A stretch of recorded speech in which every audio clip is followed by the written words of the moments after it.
Hello and welcome to the Digital North. This week's episode is actually a throwback episode from more than 2 months ago. We've been consistently creating content, but since I am almost a one-man team when it comes to uploading the content, we haven't been able to get around to actually put the episodes out. Luckily, I've been able to play a little bit of catch-up lately, so we are going to be uploading quite a few throwback episodes. I think we have maybe 4 or 5 good ones that I'd like to put up. And then after that, we will be caught up and we will be producing content consistently every week. So, without further ado, I bring you this week's episode of the Digital North. All right. Here we are on March 5th. I am Ryan Hamilton, joined today with David Nielsen, and we are here to talk about the film Arrival. It's just us today because our brothers in arms have all abandoned us today for nondescript reasons, which is pretty unfortunate. However, it's going to be a good discussion because Arrival was a dope movie. It was directed by Denis Villenueve in 2016. I actually found out about this film through a YouTube channel called Cinefix. So this is another shout out to the same YouTube channel I've already given props to, I think like twice. This director also directed Cicero in 2015, which featured another female lead. So that's cool. He's French-Canadian, so perhaps he has some feminist sensibilities. I don't know. His IMDb profile picture looks a little bit feminine. He's wearing a scarf, so who knows? I'm not making any judgments. I'm just, drawing the connections where I see them. Anyway, the movie Arrival is based off of the short story The Story of Your Life, which was written by Ted Chiang. It won the 2000 Nobel Award for the best novella. It was also had. Oh wow, I'm drawing a blank on the word for nominated. There we go. It was also nominated for Hugo Award and other accolades. So it seemed like a pretty good book. I haven't read the novella, but the movie that it was based off is quite good. So I guess my motivation for choosing the movie Arrival is that I have a pretty big love for sci-fi, and I had heard that this movie was quite good. So that was enough for me to want to see it. David, what are some of your first thoughts about it?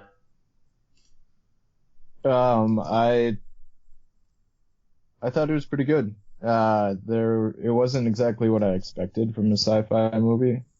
Not quite as much action as I thought there would be. It was definitely you wanted light on dialogue. You wanted Independence Day. Yeah, I wanted some blasters. Some Will getting Smith. Eaten. White House blowing up. Yeah. Something like that.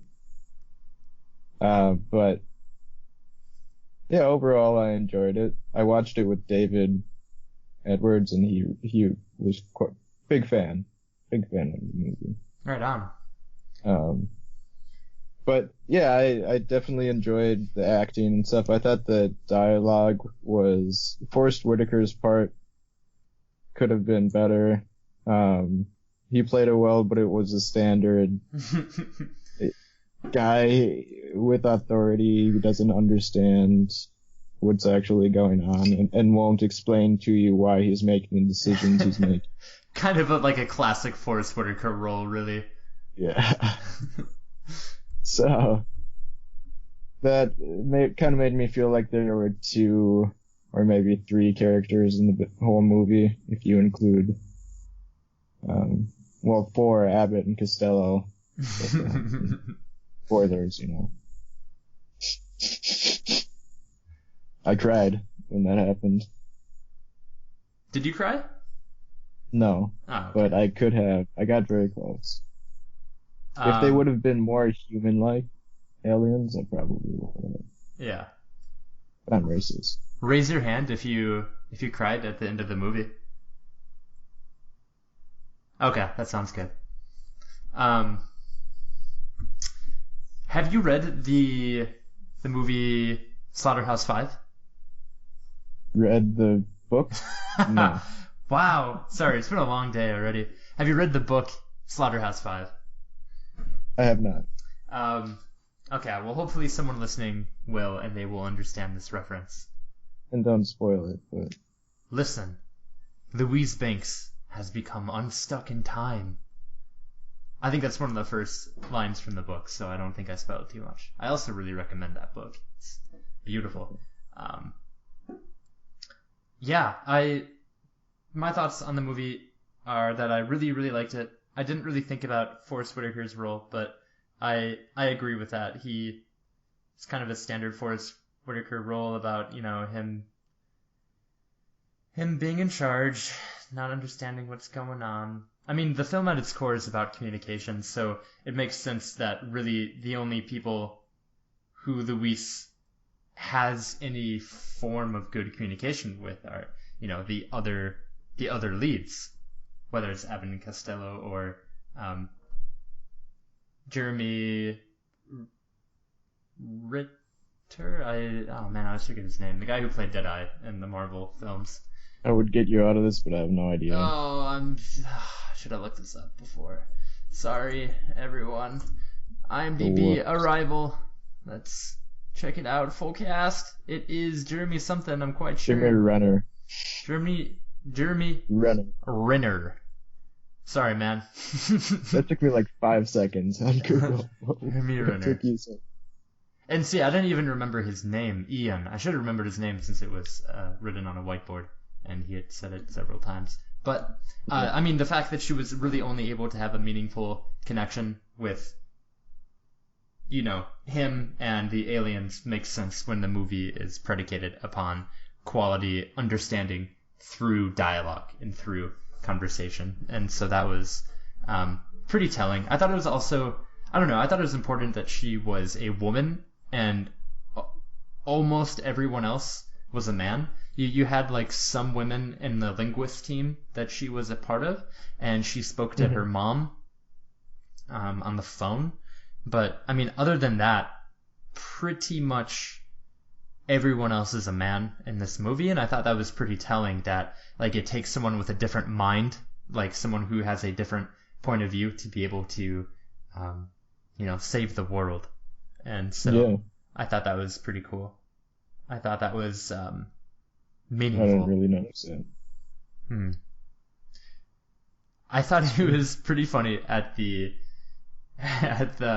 beginning of the film when Forrest Whitaker first tries to recruit her, and you said something along the lines of, "You're the top translator by many like metrics of measuring that, and so we need you in here." And I just thought that was hilarious, because how do you determine who's the top translator? Yeah. Like the top translator of what? Every language in the world, or of like language she's never encountered? Yeah. Like, are people making up languages and she's the best at the worldwide composite contest? Yeah, and like competent.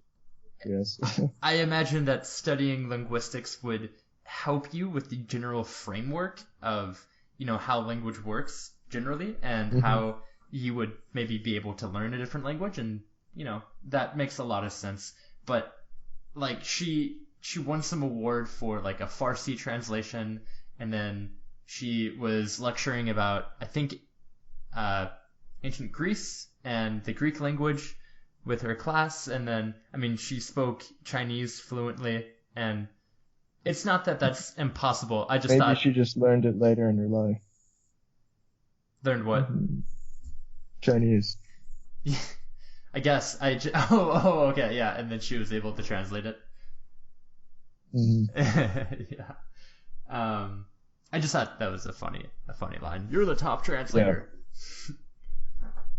Yeah. So what do you think about so she knows the future, right? At some point. Yeah, How do you think that works? yeah, that was interesting because she only learned to know the future after she began learning the language, and that was explained in the like concepts of the alien language, and that it doesn't work linearly.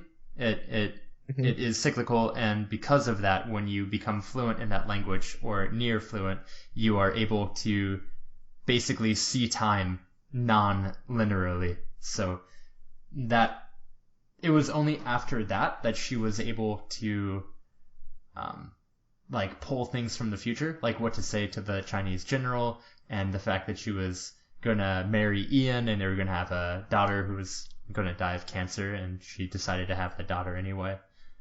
So So the scenes before that, were those not flash forwards or backs or whatever, but just scenes? yeah, Because it I seemed like think they so. were flash forwards Yeah, to me. it would be. I think it would be impossible for it to be a flash forward. I think because I was just watching a short analysis on this. The Nerd Writer did an analysis on it, and they were talking about the beauty of a montage scene and the fact that like we have these scenes that are from the future that have not happened to the character yet, and because we see them, we put this idea of her emotions onto her character, which is a blank character at this point. Like we're not actually given much about her, but because she's pretty silent and alone, we assume that the events happen sequentially. And also, I mean, that's how time works for us, and that's how we watch movies. So we think that these scenes have something to do with her mental state at the time, although they haven't happened yet. And I don't think that she was able to read that when we saw them. Okay. That would make sense because okay, well actually I was going to say that would make sense because there was the explosives and she wouldn't have entered that room, right? She wouldn't have gone in if she knew the explosives were there and she hadn't learned the language well enough, I think, at that point. Yeah. Although shortly She would have known it. afterwards, when she was standing in the room and everyone was debating what to happen, that was when she first like had this. It was after that dream sequence, which was super cool. I thought the dream sequence was really well done, and it made me happy to see that. But like when they were debating whether or not they should mobilize and start attacking these ships, was the first time that she was able to understand that she was.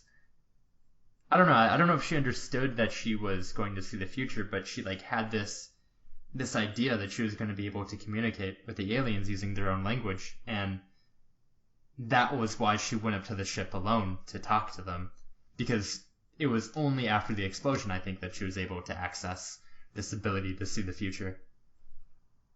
Okay. So, yeah. And even if she did know before then, she probably still would have done it because then she would have learned. I guess she had to talk to them that one last time to get the key or whatever, right? I don't know though. Isn't that when they told her to use weapon or whatever it was? I'm not quite sure what you mean.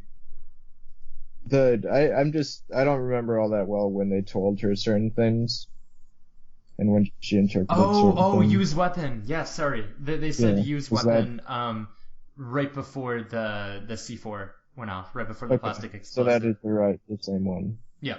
Yeah, same. Mm-hmm. So I think it was kind of vital for her to get that. So maybe if she did know that this explosive was there, she probably still would have gone in just to learn that. Yeah, So I perhaps. guess it doesn't disprove my earlier thing, but it does make sense that she would not have known the past, Yeah. the future in the past. I thought that they had a pretty classic movie,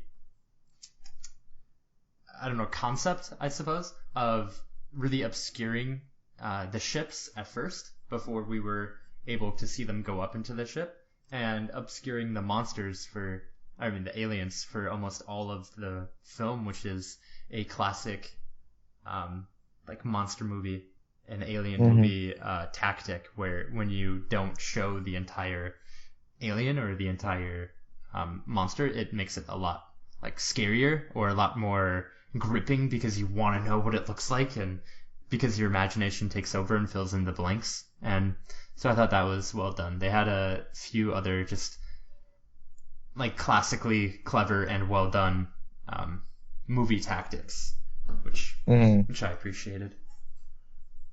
Yeah, I really enjoyed the way they did a lot of shots as if there were helicopters going in to see these giant things. Yeah. And like it was cool where when we saw flashbacks of Luisa's life when she was a kid, like when she saw a horse for the first time, it was shot on, I don't know, maybe like a 30 millimeter lens or something. Was that Luisa's life? I think that was Luisa's life, yeah. I was thinking it was Hannah's. It could have been, but I thought that was Luisa's because she was, because that was maybe those were flashbacks and not flash forwards. Yeah, exactly. Could have contributed to my confusion. Yeah, I thought that they were flashbacks, and it was. I'm hoping they were flashbacks because it makes my like theory about it better. But the fact that like the first time we saw the horse, it was so out of focus that it made it look really alien, and like when she's playing in the river with a stick, it looks like one of the alien's legs, and she's like playing with this caterpillar, and it's got these like really weird looking spikes on it, and it looks very foreign and alien. And so I thought that that was like foreshadowing to how Louise was one of the perfect people for this job because of the way that she has lived and like the experiences that she's had in nature. So I thought that was really well done. Types of organisms. Yeah. Another really well done, I guess effect we could call it, was when flashbacks or flash forwards happened to her when she started being able to experience time in a non-linear fashion. The flash forwards or like the dream sequences would begin with the audio playing first, which I thought was so cool that you would hear like a page turning or like a thumping or something like that. And then eventually, like she was waking up into it. Yeah, exactly. And I thought that was really well done because like the sound doesn't make any sense until the scene's like visual actually pulls through and you see what she's seeing. And I thought that was really cool, and it really added to this sense of like, am I dreaming or like what the fuck is going on right now? Because my sense of reality is really warped. I thought that was very well done.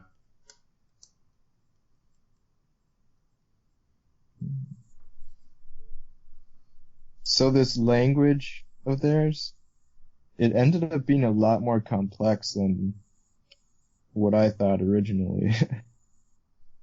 When you see it on their computer screens, how there are 1,000 different points and lines going between them and stuff like that. Yeah. She's got to be pretty bright to understand all that. Yeah, and it must have taken just so many man hours to get that program made where you could put in the different concepts and then it creates like the sentence, which is the final shape at the end.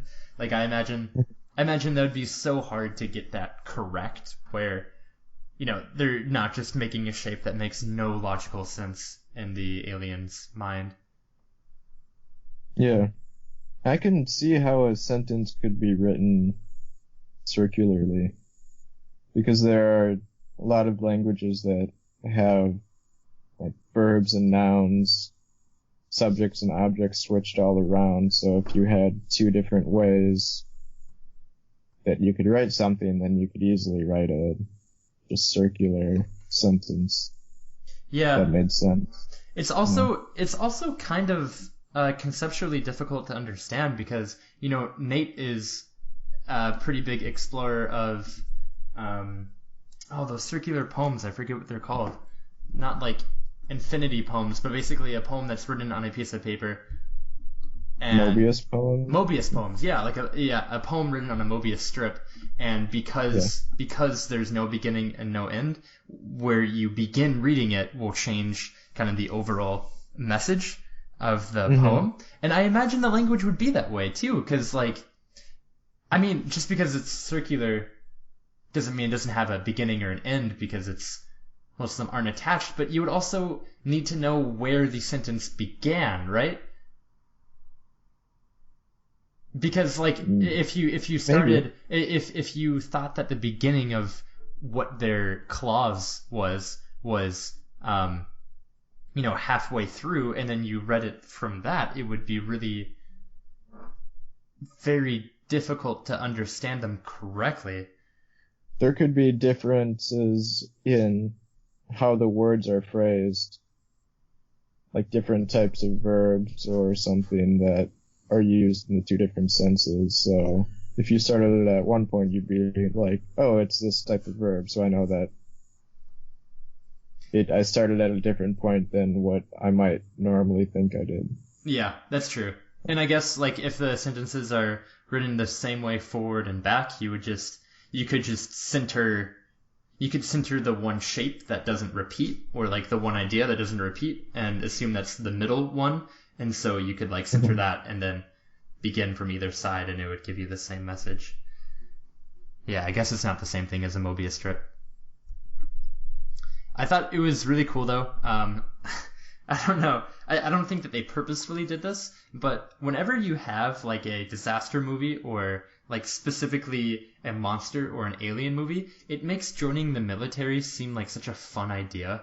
Like I don't think that this was what they like had in mind, but it seems like a really great like recruitment movie, because like shit's going down, no one in the general public knows what's going on, and you have jets in the air. Like the military's on it. They are trying to figure things out. They are mobilizing, and it just I don't know. Like my first thought when I saw those jets just like tearing tearing up the air above the city when Luis when her lecture gets canceled and the Yeah, I entire was like, school oh, gets let's evacuated. go, let's go, let's Yeah, go. yeah, yeah, exactly. So it just seemed like, perhaps unintentionally, it made it seem like such a good idea. Like I was like, wow, man, a jet fighter. Hell yeah, sounds good to me. Yeah, but I wear glasses, so I can't Oh, do that. oh, that's I could rough. probably be a kamikaze jet fighter. There you go. I'll give you a plane from World War II. Yeah, straight from Japan. Straight from Japan. That's right. You hear Still they're good has the for. sun on it. Yeah, I don't know. That might still be more than you're worth if you have to wear glasses to see. I was kind of disappointed in the lack of just showing different environments, all the different. It didn't. I know that it was supposed to center on the U.S. and Montana or wherever it was, but Montana. it didn't show like anything else besides that. It didn't really ever show any of the other 12 or what they were doing, or besides through news broadcasts and sporadic, like, oh, they're not talking to us. So Would you have that's preferred something I would have expected. would you have preferred multiple storylines with more characters who were trying to explore this question from different sides? Even just more scenes where, like with this Chinese guy, where they tried to, like, it wasn't just a really isolated, we're figuring out the language and then giving it to our bosses, and the entire story is contained within that figuring out. Because when you do it that small and narrow, then there should be a lot of character development, I think, and there just wasn't all that much from what I could tell. Really? I don't know, their relationship didn't seem that close. It was like pretty close, but Yeah, not. certainly. I imagine. I mean, I think that there was a lot of personal development for Louise's character, since she was the protagonist. Yeah. And like Ian had a little bit, but I thought it was really, I thought that she definitely grew as a character. And I thought it was really well done the first time she went up to the ship. There was such a great sense of anxiety and discomfort from her when she's in her suit and you hear her breathing, and like every other sound is really muffled, and you just hear just Yeah. how terrified she is, and then it shows like short clips of the other characters, and they're completely calm. And I thought that that did a really good job to show, to almost to amplify her anxiety, because she's the only one who feels that Hmm. anxiety at that time. So I thought that was quite well done. And then, like, you know, eventually she gets really bold, and um she takes off her suit completely, and then she starts like disobeying orders. And so I thought that And he like she as joins. a character was pretty well done. Yeah, I thought so. And we got to see like flashbacks or flash forwards too Mm-hmm. from her. Mm-hmm. So But you are she right. was. It is a very, it feels like a deeply personal film in a way that sci-fi movies usually aren't. Like, especially Yeah. like a science fantasy film, which is a lot more common, where you have like the hero's journey, which I guess this has a hero's journey too, but like where you have like a um just a massive adventure that people go on.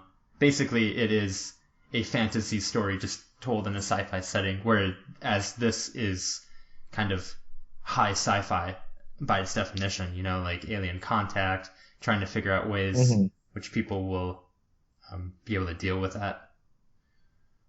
Yeah, I think the sci-fi was definitely secondary to uh like a half big twist plus a really personal character development story. But I don't think it really just went in all in on any one of those things. Okay, because I don't know. I tend to like smaller sci-fi films. I mean, this was a sci-fi film in which, you know, the world depended upon the main characters, so that those are pretty high stakes. But the fact that it's a pretty like small story is something I really enjoy about sci-fi, because you kind of have this massive perspective shift in like our understanding of the universe, but then like the real story is how that affects humanity, and you look through that Hmm. lens through a single character. And Yeah. in most sci-fi, I guess, or most sci-fi that I really appreciate. I mean, I like this version of sci-fi better than, you know, Star Wars, which is just a it's a fantasy film again with like a sci-fi theme or like a sci-fi coding. Hmm. Yeah. No, I don't think it's necessarily a bad thing that they didn't spend a ton of time on the sci-fi part of it. Mm. I mean, I'm not objecting to that. I thought it was an interesting balance of genres and where they place their attention. Yeah, I mean, I wouldn't necessarily. What did you think of the Oh, big sorry. You twist? can continue. The big twist, and that like she was able to start seeing the future. Yeah, and that, like, and he was the husband or that she had or was going to have, and that kind of stuff. Did you see Yeah. that come? No. I definitely didn't see that coming, and like I was definitely affected by the montage at the beginning of the film where I thought that she was this bereaved widow. I know, I guess not widow, divorced mom of a dead daughter. I thought that was Mhm. like who she was, and so that was a cool like play on my expectation. And I definitely didn't expect understanding this alien language to be the thing that helps people see time in a non-linear fashion. So I definitely didn't see it coming. Although one of my thoughts was towards the end of the film when she hugs Ian. I thought it was so funny that she gave him such a just deep and loving hug, and she said something really creepy like, "I forgot how good it Yeah, feels to be in your arms." Because I imagine from his point of view, he's like, "What the fuck are you talking about, lady? yeah, We met a week and a half ago." yeah. I guess it was probably And it, several months. well, maybe that like is contributing to her mental degradation because there are definitely times when she's like really shocked by this stuff. And you think like that's reasonable, right? Her daughter had died, but then you find out that it's actually happened in the future, but it's just as impactful as a memory. So now that she's with him, she doesn't really understand anymore how she has to act in relationships with people who don't know her very well, because from her point of view, it doesn't matter what you do to that person, they're going to be with you for, as long as you remember them being with you for. Yeah, true that. And I guess so being able to see your future, maybe we could talk about that for a little bit. Being able to see your future would necessarily imply that the events that are going to happen are fixed, right? Because Yes. like you have to presuppose that unless the memories that you have are constantly shifting. So And there's the possibility that you don't remember the old ones. yeah. Like you And remember words. Like I might know what's happening tomorrow, but then when I go downstairs, I forget what's happening tomorrow unless I think about it again, and it could be different. yeah. Well, how do you think that would affect your mind or how would that affect your decision making, David, if you knew that everything that you were doing is already set in stone? I suppose it's kind of the way it is right now, what I just described, except I don't know what the future is, but it changes the same way. But if it was set in stone, if it were, I don't know. I think I might. I don't think that I could comprehend that, because if it's set in stone, then it doesn't matter what I do, and if it doesn't matter what I do, then I'm either going to do one thing exactly, or life is just designed solely for me to accommodate my actions so that everything else can happen the way it's supposed to. Yeah. Well, and I wonder how that idea deals with death. Because I wonder if you could like access the point at which you die and be able to like understand like how you die, and also Yeah. I mean like because It if would you have think to be about a it, Final Destination style thing, yeah, where just anything has to go wrong just so you can die, which would mean that the world basically has to be built around you, yeah. or Well, I'm just you thinking wouldn't about be. it because like your idea of like what you're able to see either has to only encompass your life, in which case it is only going to be, from your earliest memories to your latest memories, I suppose. Or no, I guess it could be from when you are first conceived to when you die, right? So like if we can like set those parameters, like that's one version of it. Or you're able to see the entirety of time and space through this language, in which case you would like the time you spent alive is like a minuscule percentage of like the time that existed before you were alive and the time that happened after you were dead, right? So I guess it would just have to be your What life. if what if you had to trade free will for being able to see the future? I imagine it'd be like So one you of those couldn't deals with the decide what devil. happened. Yeah, I imagine it'd but be like you one of those deals with the devil where like, you die the next day and you get to see it happen. okay. But yeah, I don't know.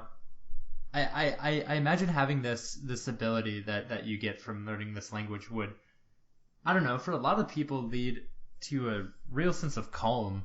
If you knew that what you were going to do and react to and what was going to happen in the world was fixed, I imagine I would just have so much less anxiety. Like I wouldn't worry about like I need to do enough today, or like I need to do all this in the future, or like how am I setting myself up? It would be like, okay, well, this is what happens today, and this is what happens Mhm. tomorrow. I just, You would get so bored. yeah, yeah, potentially. I And mean, and like I don't know, because like you would be able to begin changing it because like she's able to access these memories usually during like times of stress and of course plot changing moments. mhm. But like what if you became really complacent? I guess it would be up to. I guess it would already be set in stone that you would become complacent and you'd just be like, okay, well, I know this is going to happen. But what if then if she did that and then her dreams changed and all of a sudden she never had a daughter and she was old and she was old. Yeah. She was an old spinster. Yeah, that would be pretty bad. I think that would be a different scenario. Yes. Yeah, Like, I completely agree. For the movie. Like Yeah. a different style of superpower or super language. What are your thoughts on free will anyway? How do you see your actions? How do you see the decisions that you make? I think it's if we don't have free will, it seems that it's close enough that I don't really care. It could just be that we don't see the dominoes clearly enough. Yeah. But it feels like I've got it, so That's true. And I mean, like, your subjective experience. It seems like other people have it. Yeah. I mean, and your subjective experience is, you know, by definition, pretty much the most important thing to you. And it is important what you... And it should be. Yeah. Yeah, I agree. I mean, because without that, you are just a collection of atoms in your body and subatomic Not to say chemicals. you have to experience things firsthand to know them, but yeah, your own experiences, whichever way they come to you, are the best. Yeah, well, the only, at least, or like the most important. Yeah, the most important. Just like you're the most important person in your own life. That's right. Right, and if that's not the case, then I mean, you're the person who can most influence your own life. Yeah. And you are the person who is, like, the most invested in your own life, also. Yes. Yeah. That is absolutely Sometimes true. that's not the case, and sometimes that's okay. Like if you have a family. Well, then they're probably more invested in your life than you are, just because they really need you. but what if you are a delinquent parent and you're never around for them? That's then also... you're the most important person in your own life. Yes. And no longer theirs. That's right. So how does this apply to the dying cancer child? Yeah, would you have that kid? Would you have that baby? Would you follow the philosophy that, like, it's better to have loved and lost than to have never loved at all? See, I guess that gets us right back to what we were talking about, because did she have a choice? No. I don't think so. Or what happened? I mean, she, like, the way she described it, she seemed to be... I think we'll probably find out in the sequel. But let's speculate now. We have to wait until Ted Chiang writes his sequel, which then gets... We have to wait. No, we have to wait for another 3,000 years. Didn't you watch the movie? Oh, that's true. I wonder how we save these aliens. I wonder... It probably is that we develop a very sophisticated nuclear energy, which is, you know, pretty primitive to them, but they end up in this region, and they just need to, like, invade Earth and suck up all of this atomic matter that we've created. And so they were just going to just harvest us for the technology in which we've been able to cultivate in the next 3,000 years. Maybe. My theory is... And that's where you get your alien invasion movie. That's the movie that is going to shine through. And then she's going to have to use that power against them when they were like, oh... Or whoever she teaches the language to, I guess. But she's got to hand down that language.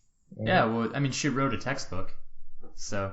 Oh, yeah, that's right. So, I mean, many people are going to be able to see the future. And I guess it has to just be your life. That's the only way it makes sense. How about this theory? So the aliens are just tiny, like, neurons or something in a really big brain. And they're like, hey, in 3,000 years, which is like 3 hours in our time, but is, a lot longer in your time. We're going to ask you to see the future so we can figure out what we had for lunch tomorrow so that we could plan around that. And it's just like they don't even care about Earth. It's just a tiny little neuron in this giant brain. Well, man. Yeah, well, I mean, I wonder That's how not they true. would. I wonder how they'd be connected because By these things that can shoot to Earth in a second. Or not a second, maybe an hour. But if 3,000 years of our time is 3 hours of their time, then it would be, pretty quick. yeah, man. Oh, I thought this out a lot. Like, well, I'm probably just 5 minutes ago is when I started developing this theory. So. I'm just trying to I'm trying to understand how this becomes the alien blockbuster movie that you crave. Like Oh, I want this it to will become consist only of these, what are they called? Cetophads or something? Cetaphos. Yeah. I don't know, man. I don't know how I It'll feel about it. consist of only that. With actors' faces pasted on it. Like Vin Diesel. He could play Costello. I could see that. That could go well. I also wonder. I wonder how the Cetophads see time because I wonder if they are constantly seeing every moment at the same time, or if they only see it through flashbacks in the way that the way that we experience Luis doing it. And then I wonder what Luis experiences for life as after that, because if it's a continuous feeling of seeing in 4 dimensions as opposed to our 3, then that's just man, that's bonkers. Like I like the way that it's shown as like flashes of the ability is the best, I think. That would be so. I would hate that so much. Yeah, well, you look at a room and then you see the room. Yeah. Well, again, I guess you can only see it within the confines of your lifetime. What if you were eating lunch and you just kept like seeing visions of different lunches you'd eaten? I just wanted to eat this meatball sub. I don't know. I have to. Yeah, or every time you're doing a specific activity, you see the approximation of all the different times that you've done that activity. Like in Click, and it would just go really fast. That'd be terrible. Terrible. Yeah. If you're interested in the exploration of what the idea of like seeing in the 4th dimension would be like, Philip K. Dick, the guy who wrote "Do Androids Dream of Electric Sheep," which Blade Runner was based off of, he wrote a bunch of cool sci-fi books, and one of them is called, I believe, The Game Players of Titan, and it's about this post-war between the Earth and these aliens from the moon Titan, and these aliens see in 4 dimensions at a time. They see all of time happening, and they live incredibly long lives, and it's a really cool exploration into what that could look like. Yeah, that would be pretty crazy, especially if it wasn't just one person in the population, but everybody. Yeah. And then the only way for it to be is you couldn't have any free will. Yeah. Unless you all worked in the same, like as a hive mind, Yeah, and the humans aren't able to see it, by the way. It's just these aliens. Yeah, they don't understand it. No. Or do they know that it's happening? They understand that they see in 4 dimensions, but they don't get that ability themselves. Okay. The aliens don't like them. The humans tried to destroy the aliens. Yeah, I think I would side with the aliens on that one. Yeah. I mean, they know what's best. Yeah, absolutely. Also, I guess I should mention I recommend most Philip K. Dick books with a pretty huge caveat because he had these really cool explorations into like sci-fi. Like his sci-fi books are great, and their explorations into like reality and identity, and like a transcendental experience. But I'm pretty sure that he didn't have an editor, or like he refused to have an editor, and I think he had some like schizophrenia, or he had some like pretty like just prominent mental health issues, and so his books were not very good. Like the way that they were written are not very good, but like the ideas that he explores are quite good. So I recommend that book with a pretty strong caveat. Yeah. So he was like the person who gets Olympic gold in the new sport just because they're the only one doing it.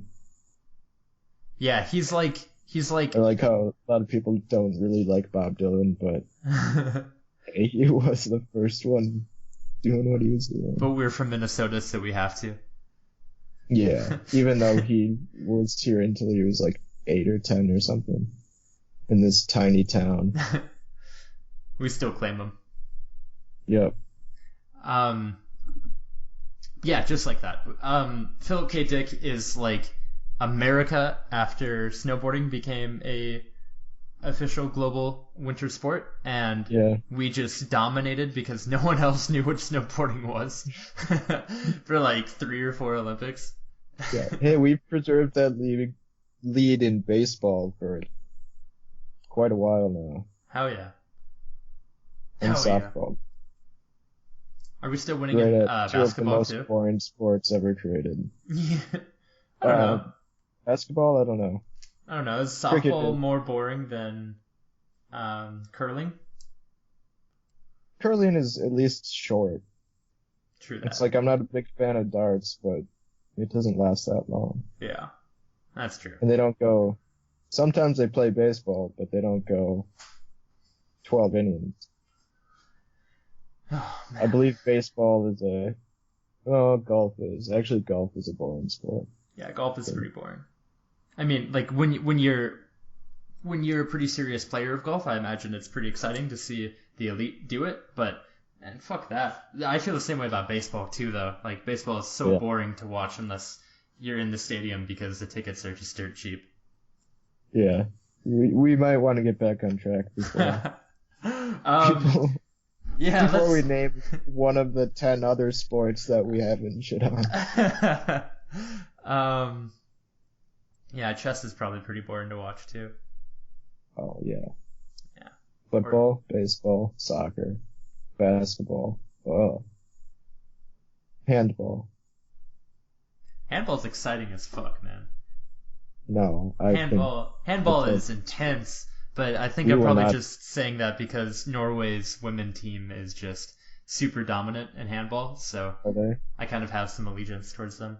Yeah, because everyone over here is just like a giant Viking woman, so all the women on the team are like 6'2", like 160 pounds or more of just straight Viking muscle, so they tear it up.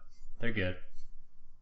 That sounds like it would be fun to watch, I suppose. People watch it for the same reason people watch college volleyball, I think. Okay. Yeah, beach volleyball, I think, is what you're talking about. No. Well, kind of. No. So, I have a fun story before we get back on track. Tom and I, when we were freshmen at the University of Minnesota, at Moorhead State University, we would go to the volleyball matches because many of the girls who lived on our floor were volleyball players, and we wanted to show some love to them. And so we'd show up. Support, yeah. Yeah, you know, that's one word. We showed up wearing our like MSUM gear, and we had a jumbotron, and so whenever the camera like showed fans that were really happy and dressed in gear, they would go up on the big screen. And so we'd always dress in MSUM gear, and then when they showed us on the screen, we'd stand up and we flash the camera. and because like the season was in session for a while, and because a lot of the girls on our floor were basketball players as well, we do that at the basketball games, and they kept putting us up on screen until eventually they began recognizing us, and it didn't matter what we did, they just wouldn't give us any screen time eventually. But it was so fun. So anyway, I commend you for making sporting events more exciting. yeah, it was good. This movie, strong female lead, huh? What did you think of Louise as a character? I thought she was a wonderful character. Yeah. I thought she was well played. I was a bit confused, I suppose, by the flashbacks and stuff and forwards, but overall, I thought her performance was very cohesive, and like I definitely understood where she was coming from when she was doing all her lines and stuff. It wasn't like Forrest Whitaker's character. I don't know. Like he pretty much said everything in the same tone as like, this is the fact. This is what we're gonna do. And she definitely had more range than that. Yeah, I agree. She had good range. She was a believable character. She was a sympathetic character. Like I cared about her as a character, and I cared what was going to happen to her. So that definitely, I liked her role as well. All the other characters were just kind of supplementary to her. Like even Ian as a character, like he mattered because he assisted her to some degree. We didn't really see much of what he was doing at all. We just know that he was supportive. Eventually they got married. I really like her character, and that's pretty much, I mean, the film was great. I think that much of the acting was okay. She was really the only character that seemed to matter. So, not that that's a detriment, because, like I said, I like small personal films like that, and that's perfectly fine. Yeah. So, I mean, I really like this film. I finished this film feeling really satisfied. I thought it was super well put together. I think that the moments of suspense and the moments of like poignancy and like genuine connection between her and Ian and her daughter and her and these aliens were really well done. I really appreciate it. And again, I mean, the film was about communication, and I think that it did several times in the film, it was very clear that she was either disconnected from the rest of the people in the world, or that they were behaving in ways which cut off communication, either symbolically or literally. And you have that from the other countries shutting down their communications. Of course, it's Russia and China first. It's an American film, so I don't. Well, and they are probably the most likely to do it too. Sure, they're big, strong, independent countries. Militaries, yeah, they can do that. So, like the idea of communication. Don't attack America, That's right. We can nuke. I was talking to you, man. Talking like America's biased. I'll destroy you. Well, I think you're right. I thought that Keep talking about how great America is. the fact that the entire movie is predicated upon the idea of communication being what can save us, and like really a genuine understanding of each other being the most important thing, and then like the main barrier to that are people who are not open to communication, whether it is these like military officers who try to stage that coup and try to get them killed because they were persuaded by a podcaster who decided that, they should be attacking the aliens. Do you remember his name? No, I was just saying it was Alex Jones from InfoWars. Exactly. Yeah, it was the equivalent of Alex Jones.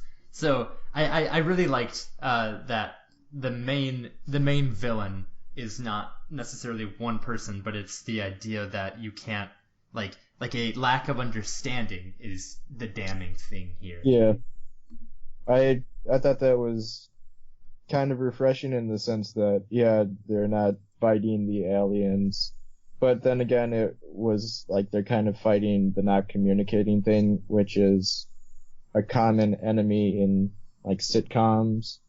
Like, oh wait, just let me explain. Yeah. No, I'm leaving right now. Yeah. You know, and that there was no information on what the other countries were doing, even if they, like, apparently they had rudimentary understanding of their language. But besides that, the only feedback they got from them was, we're not talking to you. So that was kind of unusual to me, just because it felt like kind of unrealistic that there would be nothing happening that would impact, like if they started destroying them, they would probably withdraw from the world or something. Yeah. But that doesn't really happen. Yeah. And I mean, Just kind of sit there.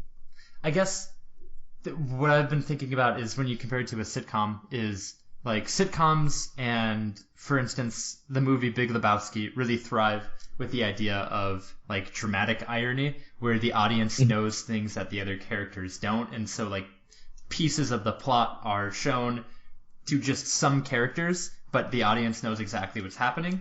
And so that's where you derive the humor from.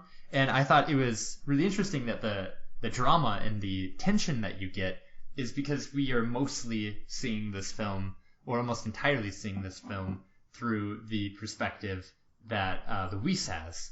And because of that, instead of like a comedy that you get with like, oh, I didn't mean to kiss her, and the audience knows what's happening, you instead get a thriller because it's like, oh shit, what is going to happen, Mm-hmm. So I thought that was really well done. The elements of suspense and surprise and That's true. like revelation and discovery were really cool. I'm sure that was a choice that they made, that they were going to restrict. I mean, that's why they cut off communication, so they didn't have to distract from Luis's story. Yeah. That's probably why they did it. Yeah. And I thought it was interesting that at least at some level it seemed realistic the way that humanity reacted. Like world leaders becoming frustrated and not getting along and being gung ho, and then like riots and looting happening all over the world, and like people like starting to be like I don't know, did people start like worshiping the alien too? Like I don't know. Like maybe I'm getting a Rick and Morty episode confused in my mind. I think I have Get Swifty in my mind. But like the idea that like the world goes into absolute chaos after the aliens come and no one knows what's happening is, I think, pretty realistic. I think that's I think that was well done too. So I guess what are your thoughts on this film? If you had to give a closing remark. You had to rate it. Did you guys rate the other stuff? No, but let's get back on that train again. Let's get back on that train. Yeah. Well, La La Land won Best Picture. So. Yeah, but Ryan Gosling looked at his feet when he danced, so did it deserve it? No, actually, Moonlight won Best Picture. Did it? Okay. It did. Well, that's when they made the mistake. Somebody thought that the envelope for Best Actress had Emma Stone, La La Land, and they gave them that one, and they read it for Best Picture when they should have been reading it. Yeah, I'm surprised you didn't hear about that. Oh, but I don't pay attention to there was those a things. huge, they spent way too long talking about it. But anyways, I gave Moonlight 3.5 stars, and that got Best Picture. So I'm gonna have to go with 3 stars on Arrival because I can't rate it better than that. So again, I think I want to reiterate that the way that I'm going to be rating is going to be a relative rating. So instead of me saying what is the Relative to what? relative to other pieces of work within that genre. So instead of me Ah, saying okay. instead of me saying like this Yeah. is a movie which I rank like 5 on an objective scale, I want to say like compared to other sci-fi films, this is where I Yeah. put this, and I'm gonna I use think that you rating said in the that about future. Moonlight, I did, but and I also think I agreed with you and then modified my choice based on that, probably, hopefully. probably. So I won't So do that again. so comparing this film to other sci-fi films, do you still give it a 1 3? star. Um, I don't know. Is it really a sci-fi? I suppose technically it is, but it doesn't feel too much like one. You should look up the distinction between sci-fantasy and sci-fi, Is because this fantasy? this is sci-fi. This is high sci-fi, trying to use science to Right. understand what is going on. Sci-fantasy is something closer to Star Wars. Okay. Like sci-fi is Star Trek. Sci-fantasy is something like Star Wars. Sci-fi is like X-Files. I don't know. They Well, do. Yeah, I think so. They have like we're doing science in a lab and discovering this new plant or whatever. sure. Do they try to like explain away like why things are happening and keep it? Um, yeah. Do I do mean, they? they have cursory examples using words that don't mean what they really think they mean. Okay, that sounds about right. So I'm sure they did in this movie a little bit. I'm sure, but I don't know yeah, anything about. I don't know about the X Files specifically because the X Files is also like at least in the It. genre of horror a little bit too. So I mean, I'm sure it's a Yeah, genre yeah. Well, jumping yeah. film. This is also in the genre of drama. That's weird. Drama. True that. Okay. Do you want to keep your rating or not? Uh, yeah. I'll keep it. Okay. Damn. 3 out of 5? I don't want to. I wasn't too hot on it. All right. I don't know. I want to give it 4.42 out of 5 because I thought it was delightful. I really liked this film. I was pretty touched by it at the end. I thought it was pretty beautiful, and it was also just like really visually pleasing. There were elements of the film that were really beautiful and really well done, and I liked the flashback and flash forward sequences and the dream sequences were really pleasant for me. But I also have a soft spot for things like that. So actually, the more I talk myself into it for like the technical acumen of this film, I'm gonna bump it up to 4.5 out of 5. That is Yeah, my. you know what? You convinced me to. I'm gonna go 4. Just because, I mean, I didn't like the story all that much, which was my main criticism of Moonlight. Like, I enjoyed a lot of the themes, but the dialogue and the progression weren't my favorite, which are kind of similar to my criticisms of this, so I'll go 4. Mm. Oh, hey, also something that occurred to me. I don't know if you noticed it, but many of the in many films and in the military in real life, the American flags were backwards. Did you notice that on No, I didn't know. so when you have the American flag on the right side of a vehicle or of a uniform, it is backwards with the stars on the right So side. Okay.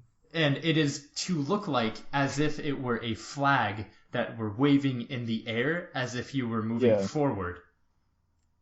And to mirror the other side, too, yeah. Well, yeah, but Well, specifically, and it also does happen to mirror the other side, but it's so that. yes, yeah, specifically because it is like to symbolically show that you were like charging forward as if you were carrying that flag. So I thought that was really well done. Sides?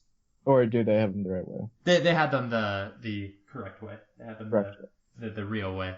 the way we're on the right side, it was reversed. So what you're saying is these are real soldiers. Definitely. Definitely. Which means they must have been real aliens too. Oh my Whoa, we goodness. should probably restart our talk. Really giving me a new perspective. Well, remember this talk does not happen linearly, so it Oh, might be that's at true. the I beginning. forgot. We're in the middle somewhere. This is happening, under the noses of our alien overlords 3,000 years from now. And all of the time in between now and then. And before. And after. And before. Yeah. Well, not before, because I just learned the language 3,000 years ago. Wait, hold on. So within our theory of my theory, I suppose, of only being able to see the timeline of your own life, those aliens must have incredibly long lives if they know that they needed saving 3,000 years from then. Right? But then Yeah. one of them was dying. One of them died. So that means. But he was killed. No, it said that he was going through his death stage or death phase or something like that. But I think it's because of the explosion that he was going through the death phase. Okay. I think that's just he's injured and dying. Well, I mean that's not ever explained, so I disagree. But the fact there's no evidence for it, so you can believe what you want to believe. If you want some alternative facts, you can. You know what? You can use and the world is flat, so you can go ahead and disagree with that too. So next week we are going to be discussing an album, and Thomas is going to be the leader of that. So we're gonna shoot it over to him and make sure he knows that he has responsibility. I think before we end this, it would be nice to shame Nate and Thomas for not being able to make it here. So I have officially deemed Thomas to be T-late on my Skype T-late profile. So he is officially T-late for me now. Would you mind reading Nate's sure. So I'll reason do for not my showing? best Nate impression to get a bit of a strange accent. So he writes, "My fellows, I learned I am traveling today, my coming morning, and won't be able to make this recording.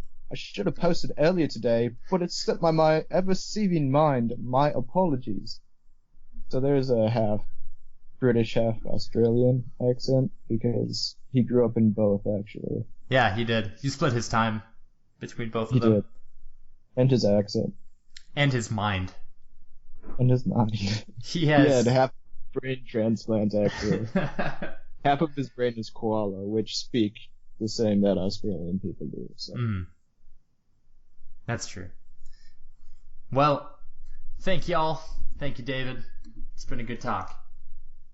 It has been. Well, I hope you enjoyed today's episode of The Digital North.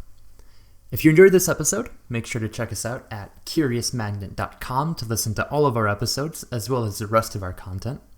You can follow our Facebook page at The Curious Magnet to receive notifications when new episodes of The Digital North and the rest of our content come out. Thanks again. Stay curious.